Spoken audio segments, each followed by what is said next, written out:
여러분 안녕하십니까? 자이리포트 박은지입니다. 오늘은 여러 부동산 전문가분들을 모시고 113 부동산 대책에 대해 이야기 나눠보도록 하겠습니다.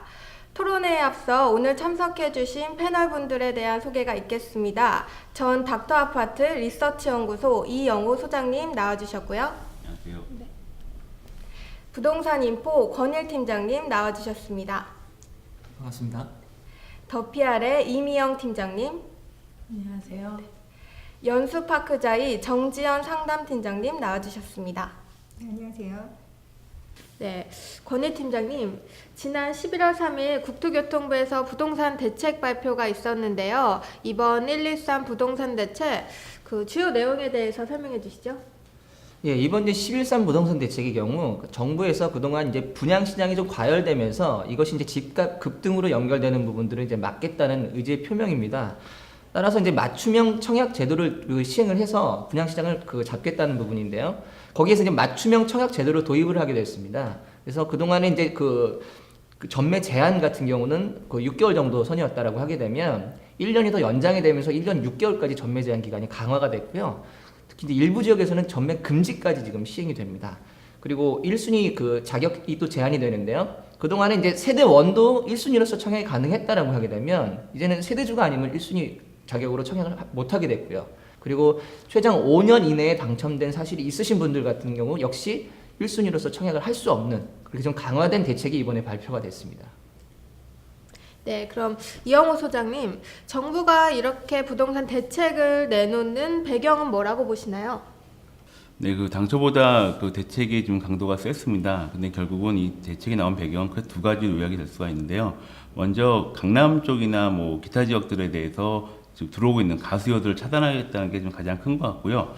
두 번째가 선제적으로 가수요들이 들어올 만한 것들을 좀 차단한 것입니다. 예를 들어가지고 이번 조정 대상 지역 같은 경우에 들어간 지역 중에는 과천이나 성남, 고양이 들어가 있습니다. 그런데 그런 지역 같은 경우는 실제 아파트 공급이 많지 않지만 앞으로 많을 것입니다. 그러다 보니까 그런 가수요들을 미리 차단하기 위한 배경이라고 예상이 됩니다. 그러니까 시장에 가수요자들이 많다라는 거는 시장에 거품이 낄 수 있다는 걸 의미를 합니다. 지금 시중에는 1순위자 자격이 완화되면서 1순위 청약자들이 굉장히 많아졌거든요. 그러니까 이분들이 입지나 상품이 썩 좋지 않은 상품들에도 과도하게 청약을 하면서 실질적으로 실수요자분들 중에 청약을 받고 싶은 분들이 청약을 받지 못하는 그런 단점이 나타났고요. 더군다나 프리미엄이 또 형성되면서 과도하게 가계 비용이 지출되는 그런 부작용들을 낳게 됐습니다. 네, 그렇다고 하면 113 부동산 대책이 어떤 지역에 가장 안 좋은 영향을 미칠까요? 네, 이미영 팀장님. 가장 직격탄을 맞은 지역은 강남 4구 과천시를 꼽을 수가 있습니다. 강남구의 경우에 최근에 3.3제곱미터당 분양가가 4천만 원을 넘어섰습니다. 그런데 강남 서초의 경우에 최근에 청약 경쟁률이 굉장히 급증해서 서초구의 경우에는 300대 1까지 넘어서는 사례들이 나오고 있는데요. 이는 높은 분양가에도 불구하고 단기 차익을 거두려고 하는 투기 수요들이 많이 유입됐기 때문으로 분석이 됩니다. 그런데 앞으로는 이런 수요들이 거칠 것으로 예상이 되고 실제로 규제 발표 이후에 지금 급매물의 경우에는 1, 2억씩 값이 빠져서 나오고 있고 시장 지표도 일제히 하락 추세입니다. 정지연 팀장님은 어떻게 생각하세요? 네, 저도 이미영 팀장님과 같은 의견인데요. 저뿐만 아니라 이제 대부분 많은 분들이 공감을 하실 거예요.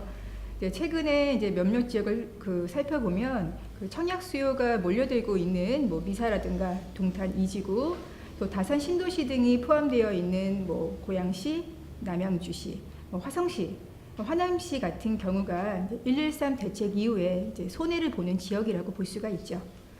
그러니까 조정 대상 지역 시 규제가 있기 때문에 앞으로 청약을 하실 때 신중하게 생각을 하셔서 결정을 하셔야 될 때가 온 것 같습니다. 네, 최근 3년간 부동산 시장이 굉장히 호황기였는데요. 기존의 분양을 받으신 분들도 지금 113 부동산 대책에 영향을 받지 않습니까? 네, 그럼 이분들은 어떻게 되시는 거죠? 전매에 대한 규제를 받게 되면 사실상 금전적인 부담을 느끼시는 분들도 있으실 텐데요. 네, 이미 15일부터 재당첨 금지가 이미 시작됐기 때문에 조정 대상 지역에서 5년 이내 아파트를 분양 받으셨던 분들이라면 앞으로는 뭐 이제 분양받기 힘드시다고 볼 수가 있는 거고, 그리고 대출 규제도 이미 하고 있기 때문에, 그리고 지금은 중도금에 대한 금리도 상당히 올라가고 있는 상황입니다. 그러다 보니까 그런 부분에서는 분명히 부담이 있을 거라고 생각이 됩니다. 최근에 제1금융권의 중도금 대출 거부 사태가 곳곳에서 벌어지고 있습니다. 이 때문에 개인의 자금 조달 능력이 굉장히 중요해진 시점입니다. 계약금만 내고서는 단기 투자 차익을 실현하겠다, 이런 자세는 절대 금물이고요. 그 다음에 그 규제 지역을 특히 청약하실 때는 인기 지역 위주로 청약을 하고, 중도금 대출이 거부됐을 때 대형사의 경우에는 자체적으로 지불 보증을 통해서 좀 입주민들의 좀 불안감을 줄여주고 있거든요. 그래서 이왕이면은 대형사 위주로 청약을 하시는 지혜가 필요합니다. 네, 그렇다고 하면 앞으로 아파트 청약에 나서시는 분들이 부동산 123 대책에 따른 주의해야 할 사항은 어떤 것들이 있을까요? 예, 일단 제도가 바뀌기 때문에 그 단편적으로 재당첨 제한 같은 경우는 이제 과거에 본인이 몇 년도에 당첨이 됐는지 모르시는 분들이 굉장히 많아요. 그렇기 때문에 5년 이내에 본인이 어떤 지역에 어떻게 당첨이 됐는지 먼저 사전에 좀 알고 계셔야 될 것 같고요.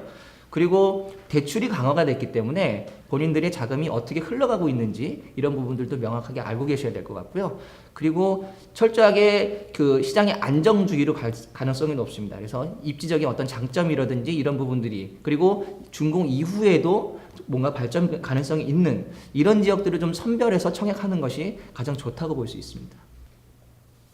네, 그러면 이영호 소장님, 조정 지역에서는 앞으로 어떤 분들이 청약을 하실 거라고 생각하세요? 네, 그 강남 쪽 같은 경우는 현재도 그 대출이 상당히 어렵습니다. 그리고 분야가 상당히 비싸거든요. 그러다 보니까 강남 쪽 같은 경우는 실제 돈이 있는 분들만 청약을 할 것 같고요. 그리고 그 외 지역 같은 경우도 사실 그 가격이 저렴한 편은 아니거든요. 그래서 좀 뻔한 얘기긴 하겠지만 뭐 자기의 어떤 소비 패턴이나 그런 걸 따져서 청약을 하는 게 좀 바람직하지 않을까 생각이 됩니다. 네, 이제 이 영상을 시청하시는 분들이 가장 궁금해하시는 부분을 이야기해 보겠습니다. 부동산 123 대책에서 수혜 지역은 어디일까요? 먼저 이미영 팀장님. 아무래도 강남 접근성이 우수한 지역 중에서 광명, 그다음에 인천 지역 중에서는 연수구를 꼽을 수 있을 것 같습니다. 광명의 경우에는 최근에 강남 순환고속도로가 개통되면서 강남으로의 접근성이 굉장히 우수해졌고요. 인천 연수구의 경우에는 제2, 제3 경인 고속도로를 타고 M버스라든가 이런 다양한 버스 노선을 통해서 강남 출퇴근이 굉장히 용이합니다. 그리고 강남 접근성 외에도 최근에 광명 역세권 지구에는 뭐 코스트코라든가 이케아를 비롯해서 다양한 쇼핑 시설들이 입점을 했고요. 연수구 쪽에서도 테마파크 조성 계획이 지금 나와 있기 때문에 굉장히 유망하다고 봅니다.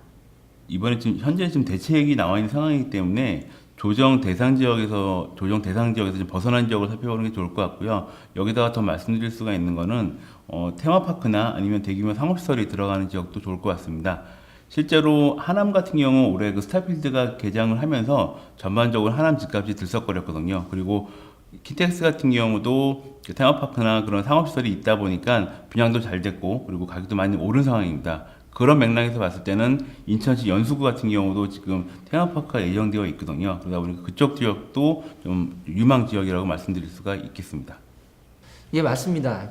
그동안 저희 수도권 같은 경우는 하남이라든지 고양 삼성이라든지 이런 지역들 같은 경우는 뭐 대형 쇼핑몰과 뭐 테마파크들이 들어가면서 그 부동산 가격이 좀 오르는 수혜 지역들이 많았는데요.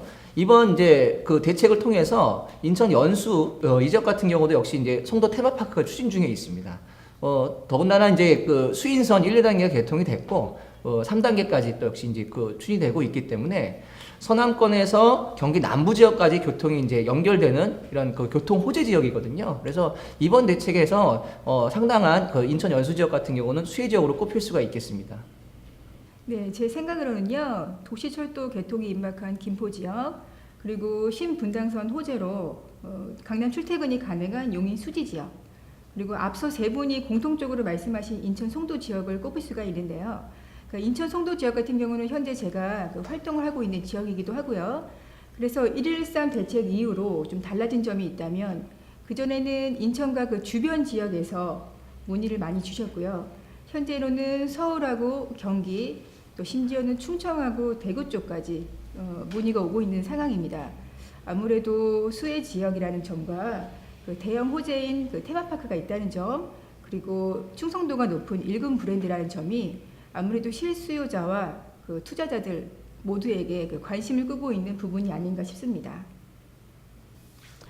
네, 마지막으로 실제 청약을 준비하고 있는 주부님의 전화 연결이 되어 있는데요. 한번 연결해 보도록 하겠습니다. 안녕하세요. 네, 안녕하세요. 네, 어디에 사시는 누구시죠? 저는 부평에 살고 있는 45살 권미영이라고 해요. 네, 어떤 부분이 궁금하셔서 상담 신청을 하셨나요?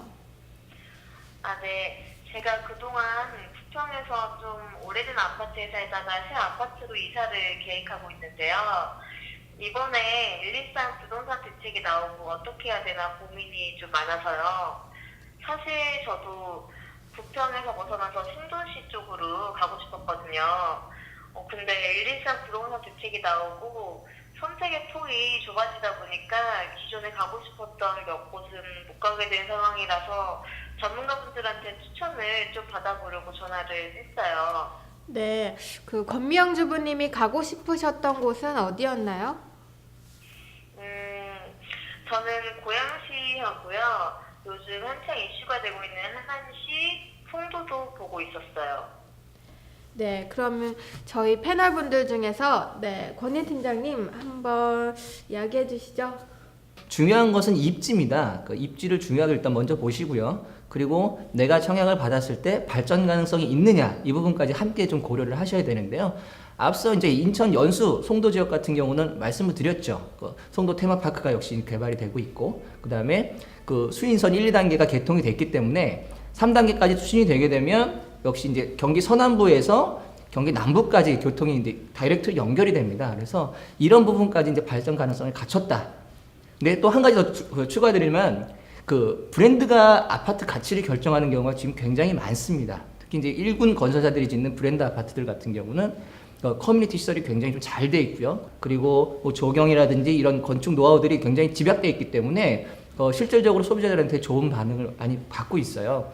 그리고 그런 아파트들은 지역에서 그 시세를 주도하는 랜드마크 아파트로 굉장히 각광을 받고 있거든요. 그래서 같은 지역에서 청약을 한다, 분양을 받는다라고 하시게 되면 기왕이면은 그런 1군 브랜드 아파트들을 먼저 타겟으로 삼으신다라고 하게 되면 뭐 중장기적으로 충분히 발전 가능성과 가치까지 그 두 마리 토끼를 다 잡으실 수 있을 것 같습니다. 그래서 그런 부분들이 좀 그 도움이 되셨으면 좋겠습니다. 네, 오늘 토론에서 이번 대책이 지역에 따른 기상도가 다르다는 점과 틈새 시장이 있다는 부분을 알 수 있었습니다. 어렵고 막막하게 느껴졌던 113 부동산 대책, 대안은 찾으셨나요? 영국의 윈스턴 처칠 총리는 영국이 위기에 빠졌을 때 이렇게 이야기했습니다. Kites rise high against the wind, not with it. 여는 순풍이 아니라 역풍에 가장 높이 난다. 지금까지 자이리포트 박은지였습니다.